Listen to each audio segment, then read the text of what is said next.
Sur le thème de la masturbation, Sarah vient vers nous pour nous poser une question à propos de la masturbation mutuelle, c'est-à-dire la masturbation avec son partenaire, que cela soit un homme, une femme ou un transsexuel, peu importe le sexe de son partenaire. Alors, en quoi la masturbation mutuelle est plus intéressante ou pas de la masturbation qui est pratiquée par soi-même? Elle fait partie, la masturbation mutuelle, des jeux érotiques, des jeux préliminaires, de ce qu'on appelle les préliminaires. C'est une manière pour l'un et pour l'autre de se découvrir, de découvrir son corps. Bien évidemment, on peut découvrir son corps par les caresses, par les baisers, mais on peut le découvrir dans ses zones les plus intimes, que ce soit les seins pour les femmes, les fesses et le sexe pour les hommes et les femmes. On peut le découvrir d'une manière plus intime.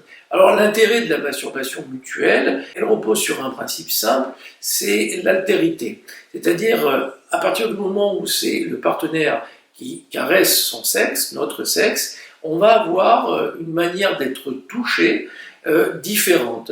Un toucher qui va être différent de ce qu'on a l'habitude de faire soi-même, une approche différente, une pression différente, des caresses différentes, et donc des sensations différentes, et surtout l'idée de s'abandonner aux mains de l'autre, c'est le cas de le dire, lorsqu'il s'agit de, puisqu'on parle de masturbation, s'abandonner à l'autre et s'abandonner à ses mains, accepter de recevoir et également de donner, lorsqu'on est soi-même, celui qui va donner une caresse masturbatoire. Donc oui à la masturbation mutuelle qui peut faire partie des jeux érotiques, des jeux préliminaires qui peuvent amener le couple à se découvrir, à mieux se découvrir pour aller plus encore et plus avant vers l'acte sexuel en soi. Alors comme toujours, il s'agit d'une explication que je vous partage en tant que sexothérapeute et il peut y en avoir de multiples autres.